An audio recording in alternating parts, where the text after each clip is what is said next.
The hearing room was packed, the energy heavy. It was supposed to be routine, another oversight session, another long day of scripted statements and polite sparring. Cameras lined the back walls, lights sharp, capturing every raised eyebrow, every sip of water. But no one was truly watching. Not yet. Justice Brett Kavanaugh sat at the center.com and collected. His suit, dark blue and crisp. His expression, unreadable. For hours, questions came and went. Polite back and forth, speeches dressed up as inquiries. He smiled through it all, giving practiced answers with the ease of someone used to power. Then came Congresswoman Jasmine Crockett. She was not the senior-most on the committee, not the loudest. But the moment she adjusted her mic and looked across the table, the room changed. Something in her calm stared too focused, too steady, caught people off guard. Even Kavanaugh looked up. "Justice Kavanaugh," she began, her voice clear. "But let's talk about patterns." Kavanaugh raised an eyebrow. A faint smirk formed at the edge of his mouth. Jasmine continued, unfazed. "You've consistently ruled in favor of corporate immunity in the last 4 cases brought before your bench," she said. 3 of them involved the same legal firm donors to a political action committee that supported your nomination. Is that coincidence? The smirk widened, just slightly. Congresswoman Kavanaugh said, voice smooth, "Are you suggesting I don't understand the Constitution?" A few quiet chuckles from the back of the room. Kavanaugh leaned in, his tone turning slightly amused. "That's a bold claim." Jasmine paused. No emotion on her face. She didn't flinch. Instead, she gently closed the binder in front of her, then looked directly into Kavanaugh's eyes. "I'm suggesting," she said softly, "that you've mistaken silence for approval and respect for fear." The room shifted. Someone coughed. The air went still. Kavanaugh tried to speak, but Jasmine leaned in first, voice low and sharp. "You're not a neutral judge anymore, Justice. You're a brand. A political product, in a robe." And then calmly, cutting like glass, she added, "You're not even hiding it, and neither are we." Silence, pure, breathless silence.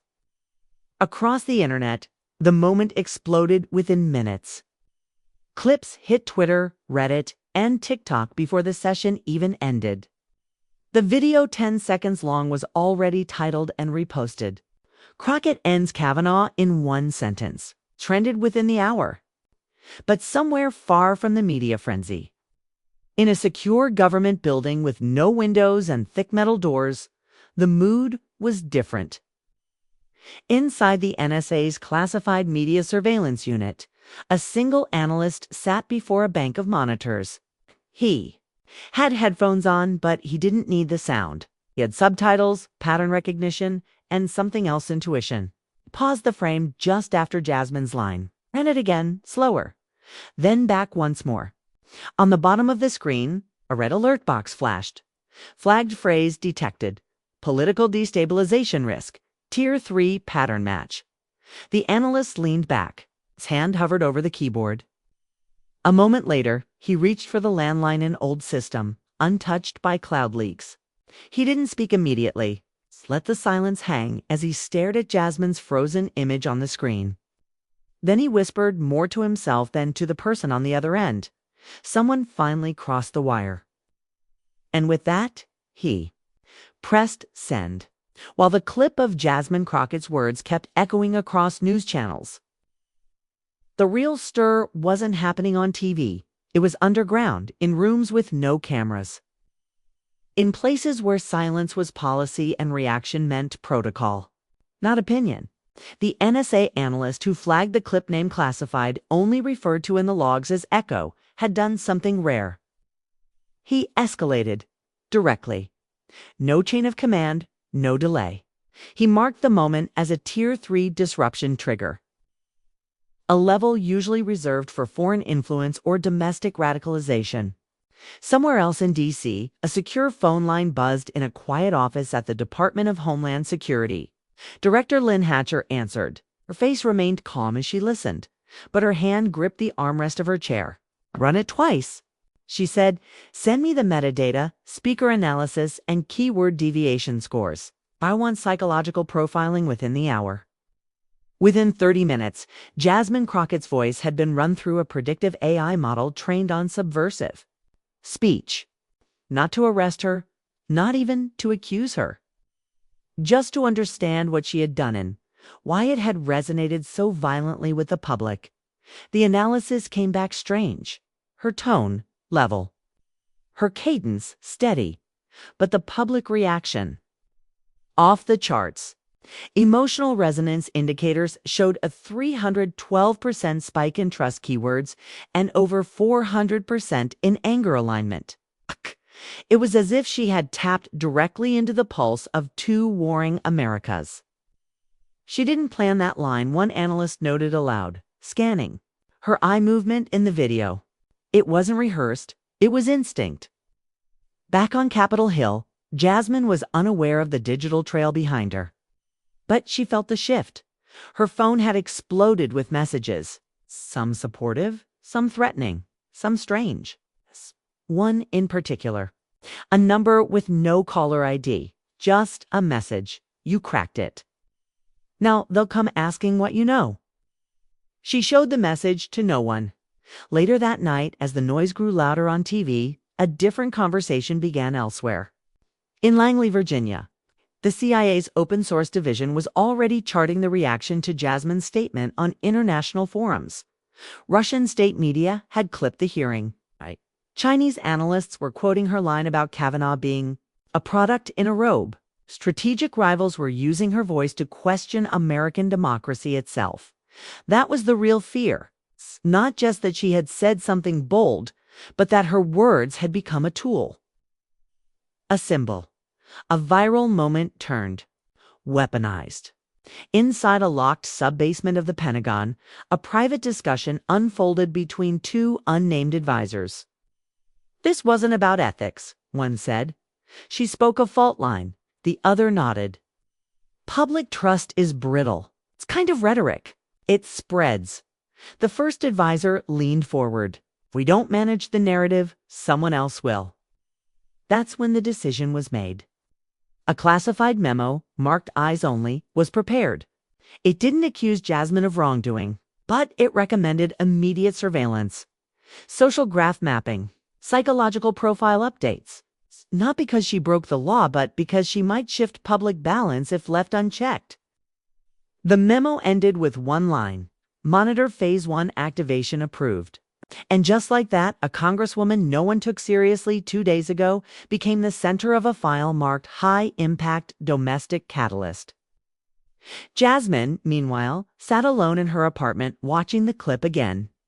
Not because she liked it, but because something about Kavanaugh's laugh still echoed in her mind like a signal meant for someone else. She didn't know the wire had been crossed. Not yet. The next morning, Jasmine Crockett woke up to find her face on every major news network. Analysts, anchors, and influencers were either praising her or tearing her down. Some called her a truth teller. Others said she was reckless. But none of that mattered as much as what she noticed next. Her social media apps began acting strange. Posts were disappearing. Notifications froze. A message popped up when she tried to log into her secure political messaging channel. This content has been restricted due to unusual activity. Unusual activity? Jasmine frowned. She wasn't some hacker. She hadn't posted anything. Dangerous? It was just a hearing just words. But deep down, she knew this wasn't an error. Somewhere else in Washington, a group of individuals sat in a windowless room filled with monitors. Oh, wasn't NSA? It wasn't CIA. This was a smaller, more shadowed task force operating under an obscure arm of Homeland Security. They called themselves the Watchers. Their job wasn't to control. It was to anticipate. One of them, a middle-aged man with a tired face and sharp eyes, leaned over Jasmine's file. He tapped on her psychological report. She's not radical. Not unstable, but she's authentic, he said. Another agent responded without looking up, which is more dangerous now. People are drawn to authenticity, especially when the institutions look hollow. They'd seen it before. One sentence, one gesture, one moment that turned someone from a public servant into a lightning rod. Jasmine had stepped into that space, accidentally or not. But the real question was why. Her words triggered the system. The analyst ran her voice print through the government's covert echo, pattern matching program that scans millions of live feeds in real time. It didn't just match based on content. It matched emotional pitch, psychological tension, and social triggers. Jasmine's sentence to Kavanaugh had hit a match, not with a political speech, with a decrypted phrase last heard during an off-the-books intelligence briefing 10 years ago. From a whistleblower inside an elite government legal chamber. That whistleblower had gone missing. His files were erased, but his final warning had included a phrase hauntingly close to what Jasmine had said. Judges in robes aren't neutral. Some are just well-dressed weapons. It wasn't proof, but it was enough to raise red flags. Jasmine had unknowingly echoed classified language. Now, she was being tracked not just for what she said, but for what she might find out. Cross? Town, her chief of staff, Marcus, entered her office in a rush. "You've got to see this," he said, sliding a tablet toward her. It showed a headline from a lesser-known international news site. American Congresswoman sparks legal uproar. Hidden court files surface online. Beneath it, a PDF had been leaked. Anonymous, unverified. It detailed off-record meetings between certain Supreme Court justices and lobbyists. The dates matched cases Jasmine had just mentioned in the hearing. How did this leak happen? Jasmine asked, stunned.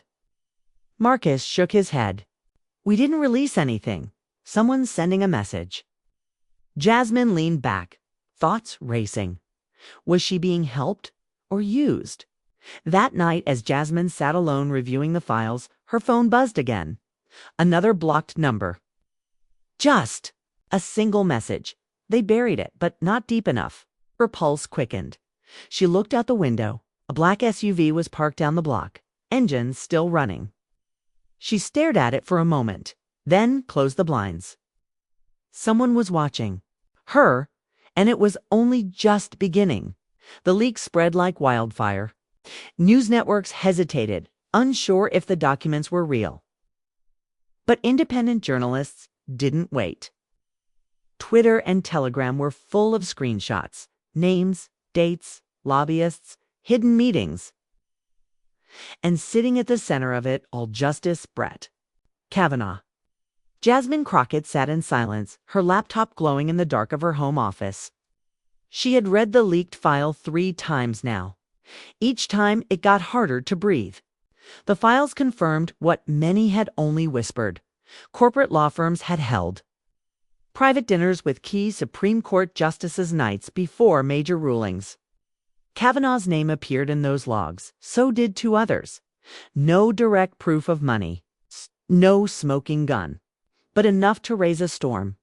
And somehow, these documents were linked to her. She hadn't leaked anything. Yet the documents appeared just hours after her confrontation with Kavanaugh. It felt intentional. Like someone had been waiting for her to break the surface. A soft knock broke the silence. Jasmine's security aide, Denise, opened the door. "You're trending again," she said, holding up her phone. 3 million views in 2 hours. Someone cut together your line from the hearing with clips of the leaked file. "Who's behind the leak?" Jasmine asked. Denise shook her head. No IP trail. The file was uploaded through a mesh relay, like a professional op.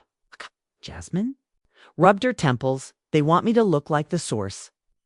Denise looked at her carefully. "Maybe you were the trigger. Maybe someone waited for the right moment to surface this." Just then, Jasmine's encrypted tablet pinged. Incoming secure message source. Unknown. Her hand hesitated. She tapped it open. A sentence appeared on the screen. I was silenced. "You weren't. Meet me." An address followed. No name, no signature. It was an old bookstore in a forgotten part of D.C., somewhere people rarely walked at night. Marcus, her chief of staff, paced behind her. Don't go. It's a trap. Or it's the person who leaked those files, she said. Someone inside the system, someone like me. Denise offered a compromise. You don't go alone. An hour later, Jasmine entered the bookstore. Denise closed behind, her hand near the concealed weapon under her coat. The place was quiet. Dust floated in the stale air. Most of the lights were off. Only one lamp glowed near the back. A man sat there, face shadowed by a hood. He didn't stand, just nodded once. You don't know me, he said softly, but you're walking. The same line I did. Jasmine studied him. You leaked the files? He smiled faintly. No, I copied them. 10 years ago. They weren't meant to see daylight, but you spoke words that broke the silence. The algorithm flagged your sentence. That meant the system was cracking. Denise narrowed her eyes. Why now? Because we didn't have anyone inside before. Someone they couldn't ignore. You walked into that hearing and forced the veil open. He slid a folder across the table. It wasn't digital. It was thick with paper. Notes, testimonies. Old. Court transcripts that had vanished from public records. What's this? Jasmine asked. Proof that the corruption didn't start with Kavanaugh. It goes deeper. And if you're willing to burn your career, it'll go public. She stared at the folder. You're not just in a fight with one judge, he said. You're about to go against a system built to survive truth. Back outside, Jasmine didn't speak as she entered the car. She held the folder tightly.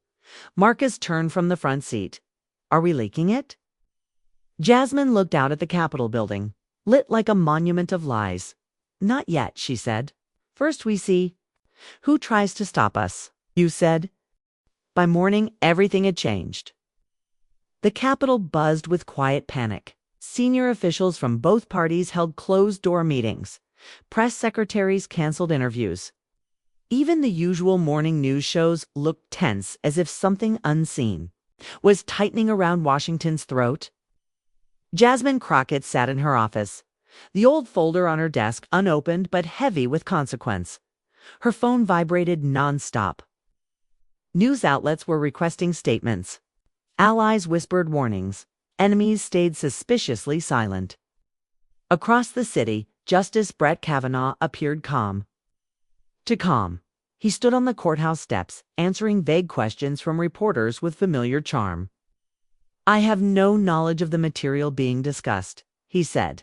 I stand by my record. But behind the cameras, the court was rattled. Clerks were pulled into emergency meetings. Justices stopped greeting each other in the hallway. Something was unraveling. Inside Jasmine's office, Denise was on the phone with a former NSA contact. Marcus typed rapidly on a secure laptop, scanning the contents of the folder. This isn't just about Kavanaugh, Marcus said, eyes wide. These cases, some go back 20 years. Environmental rollbacks, voting access, surveillance programs.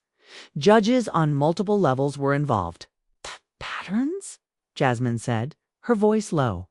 Every one of those cases created profits for someone, protected someone. And every ruling came after quiet meetings or undisclosed retreats. They were building influence, Marcus added, not just interpreting, law-shaping the future. Quietly. Denise hung up the call. Her expression was sharp. We have a bigger problem. The moment we release this, it won't be a legal fight. It'll be a security threat. What do you mean? Jasmine asked. Denise looked at her directly. NSA flagged your hearing for a reason. That phrase you used triggered a dormant program and internal threat protocol. It was designed after 9/11s to catch whistleblowers before they become national security risks. Jasmine stood still. They think I'm a threat. To the system. Yes. It was a long pause. No one spoke.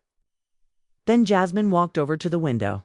She could see protesters gathering, journalists clustering outside. America was waking up, unsure why it felt like something was about to snap. I need a secure line, she said suddenly. Get me someone who won't fold under pressure. Journalist with teeth. Denise nodded. There's one. She runs a foreign-based channel, clean track record. No corporate ties. Call her. That night, Jasmine sat in a quiet studio in an undisclosed location. The lights were dimmed. No makeup. No stylists. Just truth. The camera went live. A logo faded in. Global Frontline News. TheJournalist.com and Direct. Asked the first question. Congresswoman Crockett, what made you speak out? Jasmine looked into the lens. Her voice was steady. I didn't plan this. But when a man like Brett Kavanaugh laughs in the face of decades of oppression, something inside me snapped. That moment, it wasn't politics. It was survival. She paused, then held up the folder. What we have here are documents. Real ones, verified. They show a pattern of manipulation of justice bought and sold in the dark. This is not just about one man. It's about an entire structure that has failed the people it claims to serve. The journalist leaned in. Do. You fear retaliation. Jasmine didn't blink. It's already begun. Outside, anonymous black SUVs circled the city. Inside intelligence briefings, Jasmine's name was now listed next to a new term. Insider catalyst risk. The story was out. The chain reaction had started. Now the system would either correct itself or collapse, trying to protect the lie. By sunrise, the video had reached 22 million views. Jasmine Crockett's interview on Global Frontline News had torn through social media like wildfire. Hashtags trended globally. Protesters gathered at federal courthouses from Atlanta to Seattle. Some demanded accountability. Others questioned her motives. But almost everyone had the same feeling that something massive had been uncovered. And there would be no way to bury it again. In a fortified government facility outside Langley, Virginia, Director Alina Walsh of the National Intelligence Council reviewed the transcript. Her office was silent, save for the clicking of surveillance feeds and the low hum of encrypted comms. She placed the folder down and sighed. She really did it, she muttered. An aide looked up. Should we initiate the suppression protocol? Walsh shook her head. It's too late. The leak is alive. Suppressing it now would only confirm it. The press will eat us alive. Then what's the move?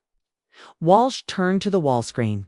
A satellite map of D.C. lit up with red markers, protest sites, flagged individuals, secure locations. But one marker blinked gold: the federal courthouse. That's where they'll strike, she said, and not just with PR.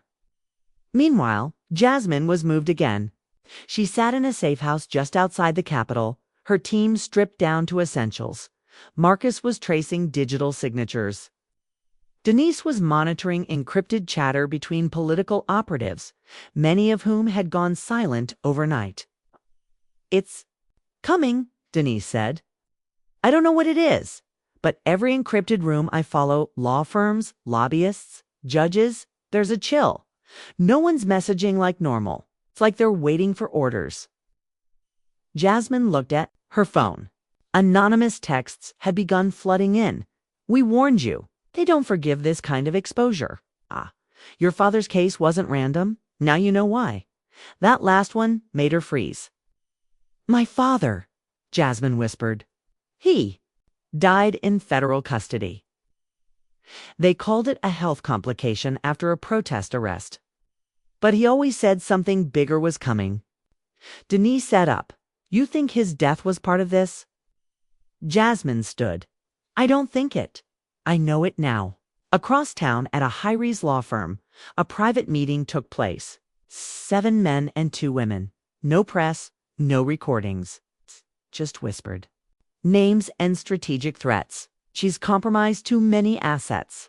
Crockett gets to phase 2 of the leak. We're finished, one said. What about Kavanaugh? He's untouchable, for now. But he's shaken. And he should be. A quiet voice at the head of the table said, neutralize her credibility first, then her platform. If that fails, silence. A single nod. A single decision. At the same time, Jasmine's team received a USB drive dropped anonymously outside the safe house. They loaded it in. The files contained audio recordings, private calls between federal judges and high-profile donors, clear exchanges of favors. One call even detailed the plan to discredit Jasmine after the hearing. And then the final file. It was her father. A grainy video clearly taken from a prison interrogation room. He looked tired, bruised, but he was speaking clearly. They're building something, he said. Not a courtroom, a machine. One that rewrites law without changing the Constitution. I don't know if I'll get out, but if my daughter finds this, tell her to look beneath the judges. It's the sponsors who shape the future. Jasmine's hands trembled. They killed him for this, she said. This isn't about ethics anymore. It's about control. Marcus looked up from his screen. He'd just filed an emergency motion. We're trying to arrest you for leaking classified judicial proceedings. Jasmine stood tall. Then we move now. She reached for her phone, opened a secure channel, and sent one message. Upload everything. No edits. Full leak. As the files began transmitting, Marcus whispered, once it's out, we can't undo it. Nodded. Because they never expected a witness to fight back. And then the screen blinked. Upload complete. There was no turning back. The morning air over Washington, D.C. carried an eerie quiet. Not the peaceful kind, but the silence that falls before a storm. Sirens wailed in the distance. Streets were lined with protesters holding signs demanding judicial transparency. Others calling for Jasmine Crockett's arrest. But no one was going home. Everyone felt something historic was happening. In a secure underground broadcast studio, Jasmine stood under harsh lights, facing the lens of a camera that connected her to millions around the world. Behind the scenes, Marcus adjusted the encryption settings. This signal routes through 5 continents. They won't shut it down before it airs. Denise gave a thumbs up. Satellite stream is clean. No blackouts yet. Jasmine stood. Alone, no notes in her hand, no teleprompter. Just her voice and the truth they tried to bury. She took a deep breath. My name is Congresswoman Jasmine Crockett. What you're about to see is not opinion. It's not edited. These are recordings, documents, and evidence collected over decades, hidden from public view. They show how judges have been influenced by donors, by corporate interests, and by political machines that value power over people. The screen behind her flickered. Audio clips played. The public heard for the first time the voice of a Supreme Court justice, negotiating language in a ruling with a lobbyist, a federal judge laughing about sabotaging a whistleblower. And finally, her father, in that grainy video, warning that America's legal system had been quietly hijacked. Jasmine's voice was steady. This is not an attack on justice. It's a defense of it. And yes, some will say I crossed a line. But they moved the line first. I'm just showing you where it landed. Across the country, people watched from phones, TVs, laptops, inside courthouses, in taxis, in dorm rooms, in living rooms with kids asleep in the next room. The response was instant. Waves of public. Officials disavowed the system they once praised. Some judges resigned overnight. Investigations were opened in 6 states within hours. But not everyone stayed silent. In a D.C. parking garage, a dark SUV pulled up beside a lone sedan. Inside, 2 senior intelligence officers met in secret. She did it, the older man said. And now we can't stop the collapse. The other leaned forward. Unless we control the response, turn her into a martyr, a monster. At that moment, Jasmine's safe house was breached. Not by agents, but by a journalist. Kena Ramirez from Al Jazeera Investigates, who had received an anonymous tip coordinates and a single message. She's the firewall. Protect her. Nina's team joined Jasmine's. Together, they worked to secure the raw files, to coordinate with global partners, and to broadcast part 2 of the leak. Meanwhile, In the Capitol, the Oversight Committee was forced to reconvene. Justice Brett Kavanaugh appeared again, but this time the smugness was gone, flanked by lawyers. He sat in silence as members of Congress grilled him. This time, Jasmine wasn't just a voice from across the aisle. She was the voice of the people watching. When the chairman asked if he had anything to say, Kavanaugh leaned forward, and for the first time, the mask slipped. "There are no clean hands in this building," he said. "If I fall, half of you fall with me." Gasps. Journalists scribbled furiously. Jasmine, sitting behind the witness bench, whispered, "Let it fall then." That night, a drone flew over the Supreme Court building. Someone had projected a message across the stone facade. Justice belongs to the people now. By morning, 5 more federal judges had stepped down.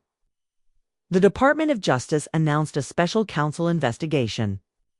Jasmine Crockett became a symbol loved by some, hated by others, but impossible to ignore. And as she walked out of the Capitol that evening, she paused before the press, not to speak, but to listen. To the people shouting her name, to the cries of those who had waited decades to be heard, and to the silence from those who had once ruled without consequence. History would decide her legacy. But tonight, Jasmine had already won the most important case of her life: truth versus silence. And truth had finally spoken.